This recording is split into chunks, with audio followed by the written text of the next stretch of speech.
एक मिनट समझिए। अच्छा, सभी सभी दुखों का एक ही कारण है, व्यक्तिबोध। जोर से बोले। सभी दुखों का एक ही कारण है, व्यक्तिबोध। सभी दुखों का हाँ, एक ही कारण है, व्यक्तिबोध। तो ये व्यक्तिबोध किस प्रकार से जाए?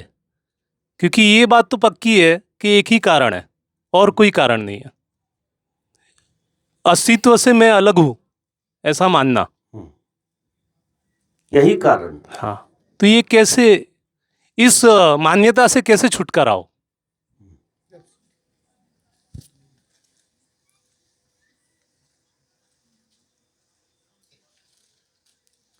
प्रश्न ऐसा है कि ऐसा कह रहे हैं कि सभी दुखों का कारण एक ही है और सभी लोग चाहते हैं कि दुख से मुक्ति कैसे हो, ये सभी लोग चाहते हैं।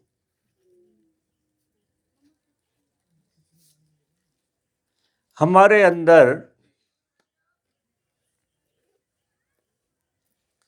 चेतना दो रूपों में बट गई। एक रूप उसका जो ओरिजिनल रूप है, जब वो उसकी याद से जीती है, ओरिजिनल रूप की, तो वो रूप पूरे अस्तित्व से जुड़ा हुआ है। पूरा अस्तित्व और आप एक ही हैं। चेतना के दूसरे तल पे और चेतना के दो रूप हैं। एक रूप चेतना का बाहर है और विडंबना ये है, आप एक बार में चेतना के एक ही तल को जी सकते हैं, दूसरा तल एब्सेंट हो जाता है। ये विडंबना है। तो जब कोई चेतना के आंतरिक रूप को जीता है, वैसे ही जैसे ही वो आंतरिक चेतना में प्रवेश होता उसका, वैसे ही ये सारा जगत जुड़ा हुआ दिखता है। ये अलग अलग नहीं दिखता। उदाहरण के लिए आप एक शरीर हैं और शरीर में जितने अंग हैं वे दिखाई अलग अलग देते हैं, काम उनके अलग अलग हैं। लेकिन क्या आंख शरीर से अलग हो सकती है? क्या कान हो सकता है? या हाथ हो सकता है? हाथ में उंगलियां हो सकती हैं। सब जुड़ा हुआ है और आप टोटलिटी का नाम है। अब आपको ये भ्रम हो जाए कि, उदाहरण के लिए कह रहा हूं, मुझे कोई किसी बाहर की दुनिया से एक परिचय जो हमारा होता है, वो किस तरह से होता है कि कोई कहे बार बार कि आपकी आंखें बहुत सुंदर हैं। ऐसा कहे कोई आपसे, एक बार, दो बार, 10 बार, 20 बार, हजारों बार अगर ये चीज आपने सुनी, तो आपको क्या हो जाएगा कि आपकी आंख महत्वपूर्ण हो जाएगी।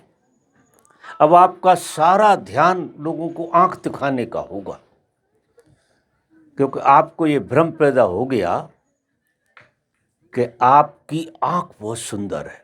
यानी आंख सुंदर है और आप गायब, आप पूरे के पूरे एब्सेंट हैं और सिर्फ आंख सुंदर है। लोगों ने हिप्नोटाइज कर दिया आपको कि आप आंख सुंदर है और आप अपने को पूरा भूले हुए हो, सिर्फ आंख को ही जी रहे हो, बाकी चीजें सब काम चलाऊ हैं आपकी, सिर्फ आंख को जी रहे हो। इसी तरीके से लोग हिप्नोटाइज करते हैं किसी लड़की को देख के। अब लड़की को लड़की होने का पता नहीं है, लेकिन उसे हिप्नोटाइज किया जा सकता कि तू लड़की है, तू लड़की है, ऐसा हिप्नोटाइज किया जाता। तो वो है तो अस्तित्व का हिस्सा है, सबसे जुड़ी हुई है, लेकिन उसे ये भ्रम पैदा हो जाता कि मैं अस्तित्व छोड़ो भाड़ में गया, मैं लड़की हूं, और लड़की को रिस्पॉन्स मिलना शुरू हो गया, तो वो लड़की होने में बेहोश हो गई। इसी तरह से लड़का भी है, सारी औरतें उसको लड़का मानती हैं, पुरुष भी मानते हैं, उसमें भी स्त्रियां भी मानती हैं। तो एक कॉन्शियसनेस, मान्यता की हमारे ऊपर छा जाती है, और यही दुख का कारण है। क्योंकि अगर आप अकेली आंख हैं तो बाकी जगह आप बेहोश हैं, पूरे शरीर के प्रति बेहोश हैं, तो पूरे शरीर पे आपकी ऊर्जा काम नहीं कर रही, ऊर्जा पूरे शरीर पर काम नहीं कर रही, सिर्फ आंख पे काम कर रही। वो कर भी रही है तो वो एब्सेंट में कर रही है, माने आप उधर हाजिर हैं ही नहीं, आंख के प्रति हाजिर है। इसी तरीके से जो हिप्नोटिज्म चालू हुआ, तो हम हैं तो परमात्मा जैसा हम देखते हैं सभी। परमात्मा ऐसी घटना नहीं है, मैं आपसे निवेदन करूं कि वो तुमसे अलग है या तुम उससे अलग हो, ऐसी घटना नहीं है। वो आपके रेसे रेसे में व्यापक है, उसे ढूंढना नहीं है, परमात्मा को ढूंढना नहीं है, परमात्मा को जीना है, परमात्मा की तरह जीना है, परमात्मा को परमात्मा की तरह जीना है। किसी ऋषि की बात या गुरु की बात अगर आपको उस तरह से समझ में आ जाए जिस तरह से आपके बाप ने आपको बेटा होने में हिप्नोटाइज कर दिया, आपके बाप ने क्या किया कि आपको बेटा बना दिया, आप हिप्नोटाइज हो गए कि आप बेटा हैं किसी के बाप के बेटा, जबकि ऐसा कुछ है नहीं। क्योंकि आप समझती हैं बेटा कैसे हो सकते या कोई बाप कैसे हो सकता। यहां तो रामलीला के मंच पे हम सबको कोई कैरेक्टर दिया गया है, कोई कैरेक्टर, जैसी फिल्म बनती है और उसमें कैरेक्टर दिए जाते हैं, तो उसमें जो दर्शक हैं वो उसी तरह से उसको देखते हैं और व्यवहार करते हैं कि वो विलेन है। जैसे हमारे चित्त में एक प्राण नाम का आदमी था, तो वो इतना घुस गया था कि उसकी शक्ल देख के ही लगता था ये तो विलेन है। वो प्राण तो भूल ही गए थे, वो विलेन की छवि उसकी। इसी तरह से आपको बेटे की छवि, बात बराबर है कि सारे लोग फिर उसी से कहते हैं कि तुम उनके पुत्र हो, तुम इस जाति के हो। अब आप हिप्नोटाइज हो गए। क्या हो गया कि एक फॉल्स कॉन्शियसनेस जो समाज के द्वारा तुम्हें दी जाती है, और वो फॉल्स कॉन्शियसनेस जो है ना, देना भी जरूरी है, क्योंकि यहां तुम्हें कोई कैरेक्टर करना है, और कैरेक्टर तो इंडिविजुअल होगा निश्चित। कि किसी को राम का कैरेक्टर दिया जाएगा किसी को कृष्ण का दिया जाएगा और किसी को कंस का दिया जाएगा। तो कैरेक्टर इंडिविजुअल होगा, लेकिन बोध भीतर उसको पता है कि वो कंस नहीं है या राम नहीं है, वो व्यक्ति है। तो जो आपका प्रश्न है, अब ये तो हिप्नोटाइज किया दुनिया ने आपको। अब तुम किसी गुरु के प्रेम में अगर आ गए तो गुरु तुमसे ये कहता है कि तुम परमात्मा हो। जो तुम सोच रहे हो, जो तुम अनुभव कर रहे हो, वो तुम हो ही नहीं, तुम परमात्मा हो। अब वो अकेला गुरु जो कह रहा है, तो ये सारा खेल श्रद्धा पे चलता है। अगर किसी गुरु पे आपकी श्रद्धा है, वो जो कह रहा है, मंत्र मूलम गुरु वाक्यम, ऐसे मानो कि गुरु के शब्द आपको मंत्र की तरह घुस जाएं। अब आप सुबह से शाम तक अपने व्यवहार में परमात्मा को जिए कि मैं परमात्मा हूं, मैं वही हूं,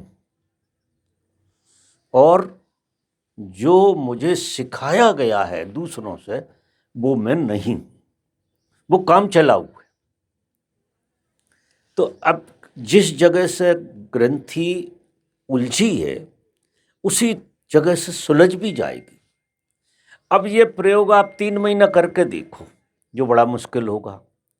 3 महीने आप सुबह से शाम तक लाखों बार अनुभव करो कि तुम वही हो, तुम परमात्मा ही हो, ऐसा स्वीकारो। क्योंकि इधर तुम फॉल्स में हिप्नोटाइज हो गए, तो इधर तुम रियल में हिप्नोटाइज होने की कोशिश करो। ये डी हिप्नोटिज्म होगा। इसको जब पकड़ोगे, क्योंकि ये तुम्हारा स्वभाव है, वो तुम्हारा स्वभाव नहीं है, और उस स्वभाव में बहुत लोगों की जरूरत पड़ती है, क्योंकि वो झूठा है। अगर सारे लोग कोई और तरह से आपको ट्रीट करने लगे कि लड़का हो लड़की हो, फिर कोई कहने लगे कि यह आदमी बड़ा क्रिमिनल है, पूरा गांव कहने लगे कि क्रिमिनल है, तो आपकी छवि एक क्रिमिनल आदमी की हो जाएगी और उसके असर भी आप पे होने लगेंगे। आप हिप्नोटाइज हो, क्योंकि झूठ जो है ज़्यादा ताकतवर इसलिए है कि उसको सपोर्ट बहुत लोगों का मिलता है, और सत्य जो है केवल एक आदमी के पास है, जो गुरु है तुम्हारा। वो तुम्हें असली बात बताता है कि तुम वही हो, और सारे दुख की जो जड़ है तुम्हारी झूठी कॉन्शियसनेस होने का, फिर झूठे ही दुख आएंगे, और झूठे दुख की मिटाने की झूठी तरकीब है। फिर हिप्नोटिज्म के बाद हिप्नोटिज्म कि गरीबी दुख है तो तुम धन के पीछे दौड़ोगे। आ गई समझ में? फिर जब धन तुम पे हो जाओगे तो धन दुख है तो तुम साधु होने की कोशिश करोगे, दानी होने की कोशिश करोगे, उसमें भी दुख होगा। तुम कुछ और होने की जितनी भी कोशिश करोगे, उसमें सिवा दुख के और कुछ नहीं होने वाला है। अब घूम फिर के जब तुम सब तरफ से दुखी अनुभव करोगे, धन से भी, पद से भी, अपने बेटे होने से भी, बाप होने से भी दुखी होगे। अगर जितने जागृत होगे ना इस तरफ, उतने उधर दुखी होगे, क्योंकि हिप्नोटिज्म टूटेगा और झूठ को तुम जी नहीं सकते। झूठ को तो तुम क्या करोगे? फिर नाटक करोगे, बाप होने का नाटक करोगे, बहुत बढ़िया, और अच्छी तरह जानोगे कि यहाँ बाप बेटे का कोई रिश्ता ही नहीं है, यहाँ तो सिवा परमात्मा के कोई है ही नहीं। जैसे रामलीला के मंच पे कोई एक्टर है ही नहीं, जो एक्टिंग चल रही है, वो एक्टिंग से एक्टर मान रहे थे। अब एक्टिंग एक्टर थोड़ी हो जाएगा, वो व्यक्ति तो जो है वो है। तो ये जब नाटक खत्म हो जाता है तो दो ही पीछे बैठ कर राम और रावण चाय पीते हैं। तो ऐसी तुम ये एक्टिंग जब करोगे और जब तुम अकेले बैठोगे तो बिल्कुल स्वतंत्रता अनुभव करोगे कि इस संसार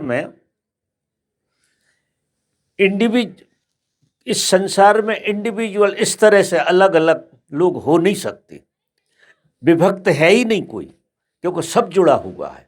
क्योंकि एक आदमी पूरा ब्रह्मांड है। एक आदमी, आप चांद भी हो, आप आश्चर्य करोगे कि आप क्या हो। आप चांद भी हो, सूरज भी हो, पृथ्वी भी हो, आकाश भी हो, सब कुछ हो, क्योंकि आप ब्रह्म हो, परमात्मा हो। और आप पड़ गए गोरख धंधे में कि बाप भी हो और बेटा भी हो। फिर बाप बेटा का फर्ज है कि गरीबी से दूर करो, तो पैसा भी है।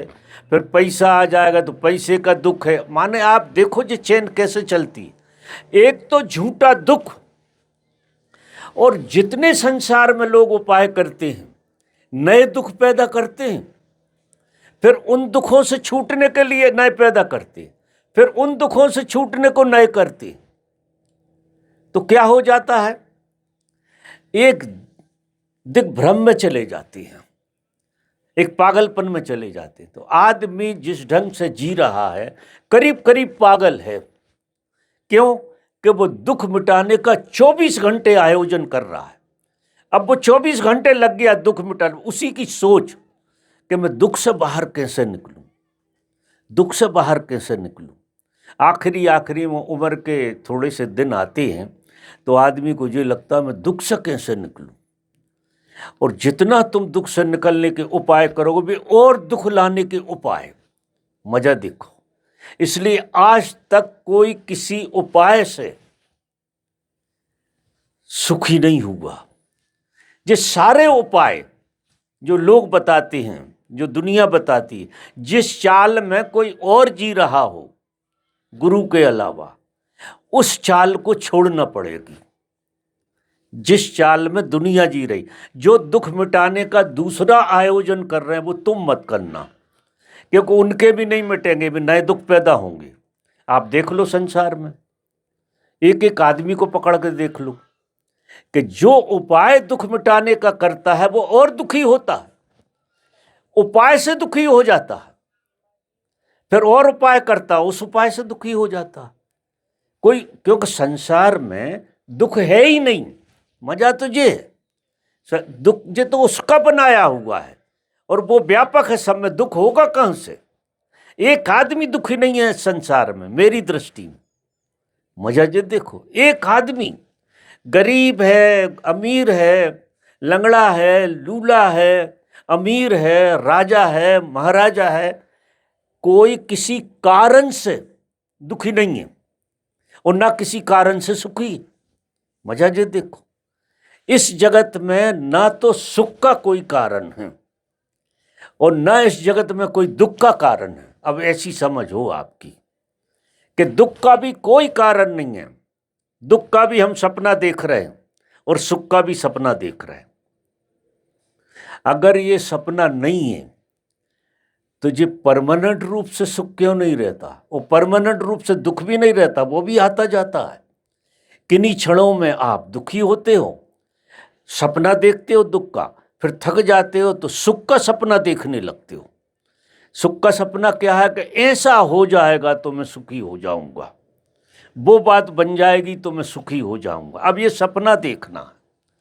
तो ना तो इस संसार में, क्योंकि सपना देखने वाला आदमी ना सुखी हो सकता है ना दुखी, और ये सपना है कलेक्टिव। यहाँ हम सब एक दूसरे को सपने में डालने का आयोजन कर रहे हैं। यहाँ सिवाय हिप्नोटिज्म करने के किया क्या है? जो तुम नहीं हो वो करा बताया जा रहा है तुमको, तुम भी वही बता रहे हो जो दूसरा नहीं है। तो परस्पर हिप्नोटिज्म है जी, इसको हम जिंदगी कहते हैं। और ये जिंदगी बिल्कुल नहीं है, क्योंकि जिंदगी तो बहुत ही सुखपूर्ण है, बहुत ही आनंदपूर्ण है। वहाँ तो दुख नाम की कोई चीज नहीं है। आदमी को छोड़ के कभी कुत्ता ने कहा कि मैं दुखी हूँ, कभी बिल्ली ने कहा कि मैं दुखी हूँ, चींटी नहीं बोलती कि मैं दुखी हूँ, हाथी नहीं बोलता मैं दुखी हूँ, पेड़ पौधे नहीं बोलते कि मैं दुखी हूँ। क्यों नहीं बोलते? कि ये हिप्नोटाइज नहीं है, ये अपने कैरेक्टर को जी रहे। जो इन्हें कैरेक्टर मिला है नीम को नीम का कैरेक्टर मिला है, वो नीम के कैरेक्टर को जी रहा है, बहुत बढ़िया। उसे नीम से हट के कुछ और होने का ख्याल ही नहीं है। अब यहाँ कोई गरीब है, अमीर होने का सपना देख रहा, अमीर है तो साधु होने का सपना देख रहा, दानी होने का सपना देख रहा, पता नहीं क्या क्या सपने देखते रहते हैं लोग, और कोई उपाय नहीं है। तो उपाय जो है वो ये है कि आप सुबह से शाम तक आप अपने को सिर्फ जो गुरु ने कहा है, कान में आपके जो गुरु ने बोल दिया है वो मान के चलो। बस मान्यता से ही बदलेगा सब कुछ, क्योंकि मान्यता से ही तुम उलझे भी हो। उलझा तो तुम्हें बेटा भी तो मान्यता ने बनाया, सब कुछ तुम बने मान्यता से बने, उसी मान्यता से तुम परमात्मा बनने लगोगे। और वो चूंकि गुरु जानता है कि ये तुम्हारा स्वभाव है, तो वो चीज बहुत जल्दी हासिल हो जाएगी। वो फिर हासिल होगी तो टूटेगी नहीं। ये तो हासिल होता है और टूटता भी है, कि बाप होने का मजा भी है और बाप होने की पीड़ा भी है। जब बच्चा हिसाब से नहीं चलता तो बाप पीड़ित होता है, बाप हिसाब से नहीं चले तो बच्चा पीड़ित होता है। तो दुख और सुख दोनों, अगर वो हिसाब से चले तो तुम बड़े सुखी होते हो, मेरा बेटा बहुत बढ़िया है। अब वो हिसाब से नहीं चल रहा तुमके, तो मेरा बेटे ने तो सत्यानाश कर दिया। तो जिस चीज से इस संसार में तुम्हें दुख पैदा होगा उसी चीज से सुख पैदा होगा, और जिस चीज से सुख पैदा होगा उससे दुख पैदा होगा। ये मान लो, ये पक्का। अगर आंख नहीं है तो समझो, कुछ साहित्य पढ़ो और देखो कि वाकई सुख और दुख दोनों चीजें टेम्परेरी नहीं है। ये करवट बदलती रहती हैं चीजें, ना स्थायी सुख है ना स्थायी दुख है, क्योंकि ये संसार ही स्थायी नहीं है। तो सुख और दुख स्थायी कहाँ से? ये तुम्हारा शरीर ही स्थायी नहीं है। स्थायी तो हो तुम, तुम्हारा होना स्थायी है। देखो, गहरी नींद में जब तुम सो जाते हो, बहुत गहरी नींद में, तो तुम्हारा संसार पूरा विदा हो जाता, लेकिन तुम तो रहते हो। तुम अगर ना रहते तो सांस कौन लेता रहता? मरता है आदमी तो क्या होता कि वो रहा नहीं, तो हम क्या देखते हैं कि सांस नहीं रही तो मर गया। सांस जब तक चल रही है कोई डॉक्टर नहीं कह सकता कि मर गया। और सांस तुम्हारी गहरी नींद में भी चलती है, बहुत गहरी नींद में चलती है। इसका मतलब क्या है कि तुम सोते नहीं हो, संसार तुम्हारा दिखना बंद हो जाता, लेकिन तुम होते हो। होते हो कि नहीं? अगर नहीं होते होते तो सांस कहाँ से चल रही होती? तो जीवन तो होता है ना, जीवन का कुछ लेना देना नहीं है ये क्रियाकलापों से। ये सारी क्रियाकलाप है। समाधि में भी ऐसा ही होता है। समाधि में जब साधक बैठ जाता है तो ठीक वही अवस्था होती है जो नींद में होती है। समाधि में सारा संसार डूब जाता है और तुम ब्रह्म हो जाते हो, तुम एक हो जाते, तुम नींद में भी ब्रह्म हो जाते हो। तुम आश्चर्य करोगे, तुम्हें सिर्फ पता नहीं होता है। क्यों पता नहीं होता? कि तुम्हारा जो फोकस है वो पूरा का पूरा हिप्नोटिज्म पे ज़्यादा चलता रहता है, तो तुम पलटे नहीं हो इस तरफ। तुम हो जरूर, लेकिन तुमने मुंह करके नहीं देखा। तो नींद में और समाधि में जो फर्क है, समाधि में हम मुंह करके देख लेते हैं अपने को, और जब हम अपनी तरफ मुंह कर लेते हैं तो ये सारा संसार हम में लय हो जाता है, पूरा का पूरा आप में लय हो जाएगा। और जब आंख खोलोगे तो ये आप में से ही पैदा हो जाएगा। मजा देखो, जिसके पीछे तुम भाग रहे हो आप में से पैदा होता है, आपका मन पैदा करता है। और जो पैदा हो जाता है वो हमसे बड़ा हो जाता है, हमारा धन हमसे बड़ा हो जाता है, जो हम कमाते हैं वो हमसे बड़ा हो जाता है।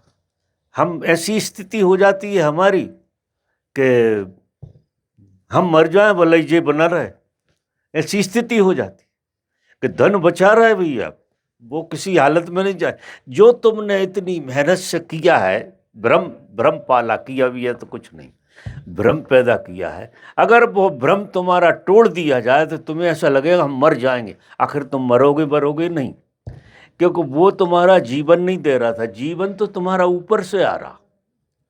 तो जीवन किस चीज से आता है? डोर कहाँ से जुड़ी है? वो हमारी सांस है, सांस हमारी। अच्छा, अब तुम नहीं मानने तैयार हो कि परमात्मा कैसे हम अनुभव करें, क्योंकि हमारा अनुभव नहीं है, तो चलो तुम सांस को अनुभव करो, मत करो परमात्मा है, क्योंकि ये ऐसा रास्ता है सांस वाला कि ये तुम्हें परमात्मा पे जाकर ले जाएगा। जैसे तुम्हें संसार में ले आए हैं ना, तुम्हारे माँ बाप से ही शुरू हुआ है, आगे तुम इतने बढ़ गए, ऐसे ही तुम सांस का धागा पकड़ लो, अकेला सांस का धागा। तो सांस का धागा पकड़ोगे तो तुम अपने स्वभाव से जुड़ने लगोगे।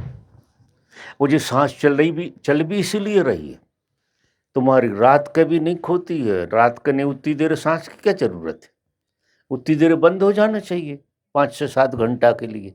लेकिन 1 मिनट है भी बंद हो जाएगी तो छटपटाहट पैदा हो जाएगी, क्योंकि आपका परमात्मा से धागा जुड़ा। अकेली सांस नहीं है जी, परमात्मा है। हम परमात्मा को प्रतिपल पी रहे हैं। मजा देखो, सांस के माध्यम से, जिसे हम प्राण कहते, प्राण में परमात्मा का वास होता, प्राण में ही परमात्मा का वास हम पे पूरा पसार हो रहा, और उसी से हमारे शरीर की सारी गतिविधि चल रही है। जिस संसार की चीज़ों से नहीं चल रही गतिविधि तुम कितना ही खाते रहो, कितना ही पीते रहो, सांस अकेली ना लो तुम, तो जो तुम्हारा कमाया वो काम आ जाएगा क्या? तुम्हारा कमाया तो सिर्फ वो सांस जो है ना, उसको व्यवस्थित कर देती है, उसका खून बना देती है। प्राण बनाते हैं खून, अगर प्राण ना हो तो खून बनेगा क्या? प्राण जो ना आ रहे हो तुम्हारे, तो इंजेक्शन से डालते रहो खाना। फिर अगर खाना ही से जिंदा रहते तो सांस नहीं होती तो भी जिंदा रहना था। लेकिन आज तक तुमने सुना है कि किसी की कोमा में भी चला जाए आदमी? कोमा में ऐसा सुना है 10-10 साल कोमा में रहे हैं लोग, और उनका खाना डालते रहे, लेकिन सांस चल रही है उनकी। तो सांस क्या कर रही है कि गति को पूरा चला रही है। ये सारा शरीर का सिस्टम सांस से चल रहा। तो सांस को परमात्मा की तरह, मंत्र की तरह जाप करो।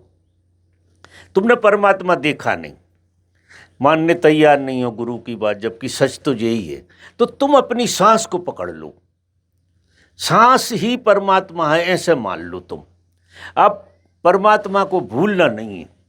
तो जैसे जैसे जैसे जैसे तुम श्वास के प्रति जागृत होते चले जाओगे, जैसे जैसे जागृत होते जाओगे, वैसे वैसे संसार की मूढ़ताएं तुम्हारी टूटती चली जाएंगी। फिर तुम संसार में खड़े होकर तमाशा देखने वाले हो जाओगे।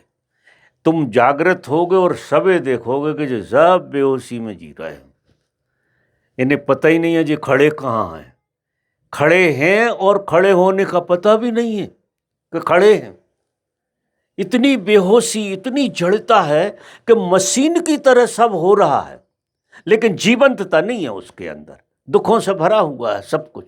तो आपने पूछा है कि सभी चीज़ों का दुख का एक ही कारण है, वो हमारी बेहोशी में ली गई सांस। सांस शरीर पे काम तो कर जाएगी, लेकिन अगर उसे होशपूर्वक नहीं लिया तो ये हिप्नोटिज्म से नहीं छुड़ा पाएगी। आधा काम तो कर रही है वो कि आपको जीवंत रखे हुए, चाहे बेहोशी में, रात की नींद में तुम वहाँ नहीं थे, वहाँ भी वो जिंदा रखे हुए। तो जरा अंदाज तो लगाओ हमारे पास क्या विरासत है जो हमको हर परिस्थिति में जिंदा रखे हुए। चाहे तुम आधे दिन की रोटी खा रहे हो तो आधे दिन की रोटी को व्यवस्थित सांस पचा देगी और जीवन का संचार होता रहेगा आपका। तो जीवन का सारा संसार, और सांस कहाँ से आ रही है तुम्हें पता?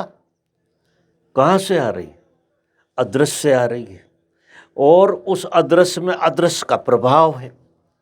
परमात्मा प्राण में मौजूद है, सांस के माध्यम से, जो प्रतिपल तुम्हारे शरीर में वास करता है। तो परमात्मा का वास है, उसके प्रति बोधपूर्ण हो जाना। तो आपको या तो मेरी बात मान लो कि तुम वही हो, जो बड़ा मुश्किल है, जो नहीं मानोगे क्योंकि तुम आदमी होने से हट नहीं रहे बिल्कुल। तो चलो आदमी हो तो तुम्हारी अनिवार्य चीज़ क्या है तुम्हारे पास? वो सांस है ना, मूल्यवान चीज। अब तुम सांस के प्रति जागृत रहो। एक सांस तुम्हारी अगर 24 घंटे में एक सांस भी बेहोश न जाए 24 घंटे में, उसी दिन बुद्ध हो जाओगे आप। उसी दिन ये हिप्नोटिन 24 घंटे में टूट जाएगा। दिन और रात अगर आपकी जागृति सांस पे चली गई 24 घंटे, तो आप बुद्धत्व को उपलब्ध हो जाओगे। यानी बुद्धत्व का उपलब्ध मतलब ये है कि आप जिस संसार का हिप्नोटिज्म है इससे बाहर आ जाओगे और आप नाटक की तरह फिर संसार को, अपने को भी देखोगे कि ये नाटक की तरह खड़े हो आप। अब कितना है, जितने दिन का जीवन ये शरीर का हिसाब किताब है, उतने दिन मज़े से सांस लेते हुए परमात्मा को याद करते हुए जियोगे। और ये काम काजों की तो ऐसी अकल आ जाती है कि वे जरा जरा सी ऊर्जा में ठीक हो जाते हैं। मरे जा रहे हैं लोग। अब साधु कितना मजे में जीता, जरा अंदाज लगाओ, और सारा वैभव अपने आप आ जाता। तुम जरा खेल देखो साधु का, क्योंकि वो समष्टि के साथ हो गया। तो समष्टि में जो जरूरी है वो उसके पास दौड़ता है कि मेरा सम्मान होगा। पैसा भी आता है कि ऐसे आदमी पे ही सम्मान हो सकता है, यही आदमी मुझे सम्मान करेगा क्योंकि ये सच में दान करेगा। और हर चीज आ जाएगी, आप आश्चर्य करोगे जिसके पीछे दौड़ रहे हो। जब मैं लोभ नहीं दे रहा हूँ, जो सत्य कह रहा हूँ, अनुभव की बात कह रहा हूँ। और जब तक दौड़ रहे हैं, लोग कह रहे हैं ऐसे कैसे, जब तक धन नहीं आएगा तब तक ऐसे कैसे, बाल बच्चे भूखों मर जाएंगे। उतना करने की कौन मना कर रहा? तुम करते रहो, सांस पे ध्यान देते देते करते रहो, क्योंकि कराश तुम में से निकलेगी नहीं। अगर भरोसा कर लो तो भगवान ने वो एक कहानी कही है, एक औरत की 3 लड़कियां थीं और वो पैदा होते ही मर गई और उसके मरने से भाग खुल गया तीनों का। वो कहानी शायद सुनी होगी। तो जब उस तरफ का गियर बदलता है ना, तो ये चीज़ें सब जिनके पीछे लोग दौड़ रहे हैं, तो साधु हंसता रहता है कि ये पागलों को देखो, ये दुख को मिटाने दुख का आयोजन कर रहे हैं, दुख को मिटाने दुख का आयोजन कर रहे हैं, और उससे और दुखी होकर फिर दूसरे दुख का आयोजन कर रहे हैं। जी क्या गोल गोल धंधे में लगे हुए। तो उसे हंसी भी आती है और दया भी आती है। तो वो फिर प्रयास करता है समझाने का कि कोई 100 में से, अब इतने में से एक आध की समझ में आ जाए तो बड़ी बात है, जो बड़ा मुश्किल मामला। तो आज से ही संकल्प ले लो, श्वास के प्रति जागृत रहो, समस्त दुखों का निदान एक ही बात से हो जाएगा। जीवन मृत्यु का भी निदान है इसमें। ये बाहर के दुखों का नहीं, जो आंतरिक दुख है, वो गहरे से गहरा दुख है, वो मृत्यु का है। और वो मृत्यु का राज खोल देती है सांस, कि मृत्यु में भी तुम रहते हो। जिस तरह से नींद में रहते हो ना, वो श्वास माध्यम है, और मृत्यु में परमात्मा माध्यम है। मृत्यु में श्वास तो चली जाएगी, लेकिन परमात्मा झेल लेगा, तुम हाथों पे ले लेगा। जैसे पैदा हुए, माँ ने हाथों पे ले लिया, क्योंकि तुम असुरक्षा में आ गए। बड़ी सुरक्षा में गर्भ में थे, असुरक्षा में आ गए। तो असुरक्षा में जैसे ही तुम आए, तो माँ ने हाथों में ले लिया। इधर जब तुम्हारी सांस चली जाएगी, मृत्यु होगी, परमात्मा हाथों में ले लेगा तुम आश्चर्य करोगे। तो मृत्यु जैसी चीज फिर होना ही नहीं है। तो ये मृत्यु के भय से, सबसे बड़ा भय तो मृत्यु का, इसलिए तुम ये उपद्रव कर रहे हो सारे के सारे।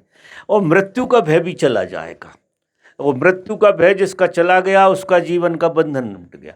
क्यों भैया, हो गया का टाइम है? हो गया टाइम। चलो अब बोट का काम करते हैं, सांस लेते हुए। अगर समझ में आई हो बात। प्रश्न अच्छा पूछा तुमने।